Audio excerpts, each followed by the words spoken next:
네, 안녕하십니까. 박정호입니다. 네, 이번 방송 한국항공우주에 대해서 이야기해 보도록 하겠습니다. 영상 하단에 좋아요 한 번씩 눌러주시고 이야기 시작해 보도록 하겠습니다.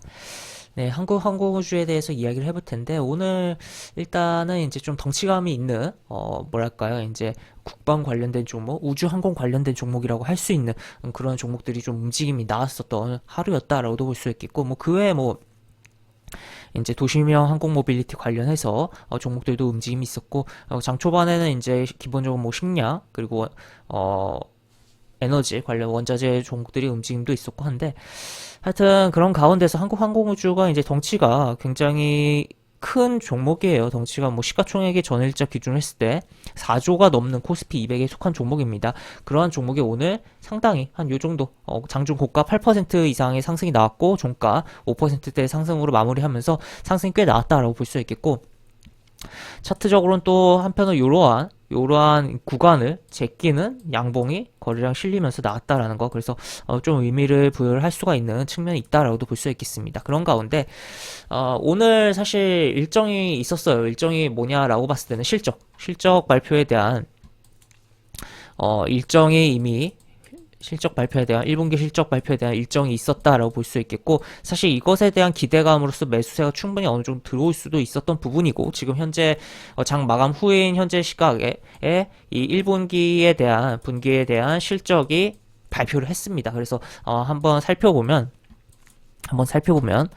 지금 보시면 영업이익 같은 경우 영업이익 쭉 보시면 여기 392억 흑자 전환이고 전기 대비, 그리고 뭐 쭉 이런 식으로 나와 있는데, 이 392억이라는 숫자를 기억을 해놓고 다른 숫자를 좀 보도록 하겠습니다. 보면은 바로 요건데, 지금 보시면 지금 시장 전망치가 254억이었습니다. 392억, 그 다음에 254억, 압도적으로 한 거의 50% 이상 시장 전망치보다 잘 나왔다라고 볼 수 있겠고, 어닝 서프라이즈다라고 표현을 해볼 수 있겠는데, 이러한 부분에 따라서 일단은 이제 단순히 이제 실적이 이제 잘 나와도 실적 전망치보다 안 나올 경우에는, 그러니까 전망치보다 못 나오는 거죠.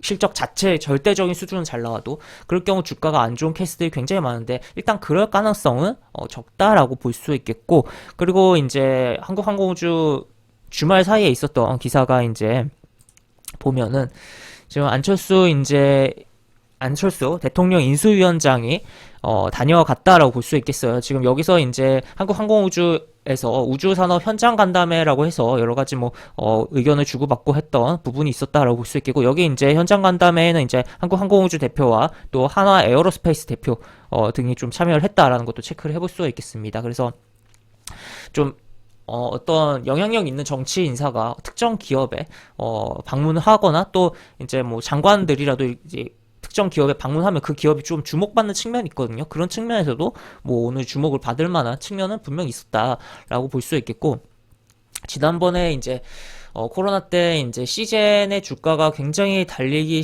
물론 시젠 같은 경우는 이제 그 진단키트 관련으로 움직인 거긴 하지만, 당시 그런 초입 구간에서 이제 대통령의 방문이 있었어요. 그래서 그런 가운데서 이제 주목을 더욱더 받았다라는 것도 체크를 해볼 수가 있겠는데, 하여튼 이러한 부분도 있었다는 거 체크를 해볼 수가 있겠습니다. 그리고 지금 이제 실적이 일단 잘 나왔고, 또 오늘 이 상승은 결국에 이러한 덩치 큰 종목 상승을 이끌어내려면 결국에는 메이저의 수급 외국인과 기관이 달라붙었겠다라고 생각을 할 수가 있는데, 실제로 달라붙었다라는 거 볼 수 있겠고, 다만 아쉬운 건 연기금 좀 팔았다는 건 조금은 보시면 아쉬움이 남는 대목이다라고 보시면 되겠습니다. 그런 가운데 지금 가장 좀 포인트라고 할 수 있는 것은, 사실 지금 오늘 실적 발표한 것도 뭐 의미 있고 어닝 서프라이즈고 중요한데, 이 한국항공우주에 또 주말에 나왔던 또 다른 뉴스가 또 있어요. 또 뭐가 있냐 하면 바로 이것입니다. 바로 이것. 한국 전투 이탈리아 제치고 7,600억 규모 콜롬비아 수출이 임박했다라는 표현이 나오면서 콜롬비아 공군과 지금 뭔가 협상이 진행이 잘 되고 있다라고 표현을 해볼 수 있겠고, 이러한 부분이 추후의 실적으로 잡힐 가능성을 생각해 볼 여지가 있다라고도 볼 수 있겠죠. 그리고 가장 중요한 거, 지금 이야기해드린 건 어떻게 보면 다 끝난 내용들이에요. 어떻게 보면 실적 발표 오늘 했고, 어쨌든, 그리고 안철수 위원장 다녀간 거 있고, 요러한 부분. 물론 이거야 이제 추후에 실제 완벽하게 도장 땅땅 찍는지 여부를 봐야 되긴 하겠지만, 이것보다 더 중요한 대목이 있습니다. 더 중요한 거 도대체 무엇이냐라고 봤을 때는 6월 달에 정말 중요한 일정이 있습니다. 여기 보시면, 지난 이제 그러니까 1월에 이제 기사가 나왔던 건데, 국산 전투기 KF-21 현충일 낀 6월 둘째 주 초 시험 비행한다. 사실 원래 7월에 시험 비행으로 일정이 잡혀 있었던 거였는데 조금씩 당겨진 측면이 있어요. 그래서 6월에 진행을 할 것이다라는 거고, 이러한 부분이 이제 시험 비행하고 하면서 이제 부각이 되면 아무래도 좀 더 이제 글로벌 방산 시장에서도 좀 더 뭐랄까요, 기회들이 많이 발생을 할 것이고, 또 추가로 이러한 부분이 우리나라의 기술력을 좀 더 드러내는 부분이다. 그리고 또 어떻게 보면 국가적으로 봤을 때는 아무래도 안보에 대해서 중요하게 좀 볼 수가 있는 부분이다라고 볼 수가 있겠죠. 그리고 한편으로 이러한 부분이 이제 어떻게 보면 지난번에 이제 우리나라 뭐 여러 신형 뭐 무기를 이제 테스트하거나 뭐 그럴 때 북한이 도발을 한 케이스들도 있어요. 그래서 그런 것도 조금 현충일 근처에서 생각을 해봐야 될 여지도 있겠다라는 것까지도 뭐 볼 수가 있겠습니다. 그래서 이게 이제 여기서 나와 있듯이 7월이었는데 한 달 앞당겼다는 거. 그래서 KF-21 보라매 요것에 이제 초도 비행에 대해서 우리가 주목을 해보면서 이것에 기대감을 갖고 계속적으로 현 주가의 움직임을 살펴봐야 되는 상황이다라고도 볼 수 있겠습니다. 그래서 차트를 좀 보면은 일단은 한국항공우주 그동안 이제 사실 이쪽 같은 경우는 이제 이쪽에서는 이제 뭐 코로나 영향 받아서 떨어졌던 부분이고, 사실 도매급으로 해서 항공주들과 같이 주가가 부진을 했었어요. 부진했는데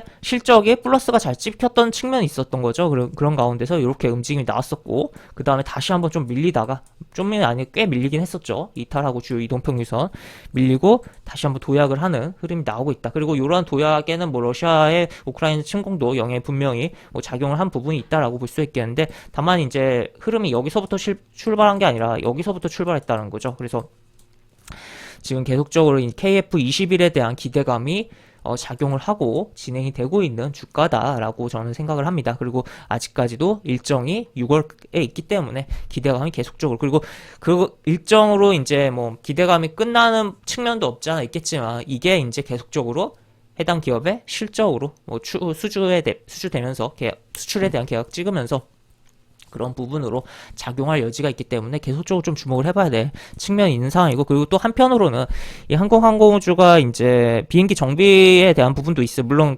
그것보다 이제 방산 쪽으로 좀 더 주목을 해보긴 해야겠지만, 이제 코로나가 풀려가는 시기잖아요, 지금은. 그리고 비행기의 운항 횟수도 늘어나고, 그러면 그런 쪽으로의 매출 증가도 조금은 생각을 해볼 여지가 있겠다라고도 볼 수가 있겠습니다. 그래서 여러 가지 생각을 해볼 수가 있겠고, 또 추가로 이제 우주선 발사에 대한 것도, 위성체라든지 뭐 그런 것도 지금 일정들이 있기 때문에 여러 가지 좀 고민을 해보면서 봐야 되는 상황이다. 그리고 일단은 그런 가운데서 주가가 지금 단기적으로 좀 많이 올라온 측면도 있겠지만, 요 캔들, 오늘 발생한 요 캔들을 굉장히 주목을 해보자. 이게 이제 이런 식으로 박스권을 이렇게 약간 뭐 밑꼬리 없이 이렇게 양봉으로 이렇게 돌파를 하는 캔들이 발생하면, 특히나 이 캔들이 일봉이 아니라 주봉이나 월봉에서 나오면 굉장히 확률이 높습니다. 굉장히 확률이 높은데, 일단은 일봉에서 이렇게 나왔는데, 요 안에서, 이 몸통 안에서 주가가 조정을 줄 때 덤비어든다면 추가적인 흐름을 챙길 가능성이 굉장히 높다라고도 볼 수 있겠고, 수급적으로도 안정적인 흐름이 나왔기 때문에 연기금입한 건 조금 아쉽지만, 이렇게 외국인과 기관이 이런 매수가 있었기 때문에 이런 것을 바탕으로 보자라고 볼 수 있겠으며, 다시 그리고 월봉까지도 보면은, 월봉 차트 보면은 그동안 쭉 하락을 했어요. 계속적으로 하락을 했고, 바닥 찍고선 한번 이렇게 쭉 올라갔다가 찍고선 계속적으로 지금 이제 5월이긴 하지만 하나 둘 셋 넷 다 6개월 연속 양봉이 쭉 뜨고 있다. 물론 5월 캔들 아직 완성된 건 아니지만, 이러한 계속적인 뭔가 하방에서의 매수세가 들어오면서 계속적으로 주가를 뭐 견인하고 있다라는 거, 그런 것을 생각을 해봐야겠고, 추가로 이제 5만 원에 대해서 언젠가라기보다도 6월 이전에 한번 이제 도전을 하고 터치를 하는 흐름에 대해서 우리가 기대를 해보고 그 다음에 추가로 더 나아가서 안착하고 가는지 여부 체크를 해봐야 되지 않을까 싶은 대형주다라고 보시면 되겠습니다. 그래서 지금 지수가 뭐 부진하고 대형주들이 전반적으로 흐름이 안 좋은 가운데서 이 종목은 코스피 지수와 굉장히 다르게 흘러가고 있다. 그렇다면 지수보다 강한 종목이고 더더욱 우리가 주목을 해봐야 되는 상황이다라고도 볼 수 있겠죠. 물론 지금 여기서부터 이렇게 올라왔어요. 많이 뭐 부담이 되는 측면도 분명히 있어요. 하지만 일정이 있다는 거, 그 다음에 뭐 실적도 잘 나왔다는 거, 그리고 그런 측면에서 우리가 조정시에 기회를 노려본다면 분명히 이제 물론 이런 구간에 비해서는 분명 리스크가 늘어난 상황인 건 맞지만 그래도 우리가 조금의 기회는 분명히 잡아낼 수 있지 않을까라고 정리를 해볼 수가 있겠습니다. 네, 이렇게 볼 수 있겠고 영상 하단에 보시면 설명과 댓글 부분에 동일한 링크가 이렇게 들어갑니다. 이 링크 타고 들어오시면 제가 운영하는 무료 카톡방으로 입장을 하실 수가 있고 입장하시면 여러가지 장중 시황 관련 코멘트, 속보 관련된 부분 여러가지 부분들 올려드린 부분 있으니까 이 부분 참고해 보시면 주식하시는데 많은 도움이 되지 않을까 싶습니다. 이상 박정호였습니다. 네, 감사합니다.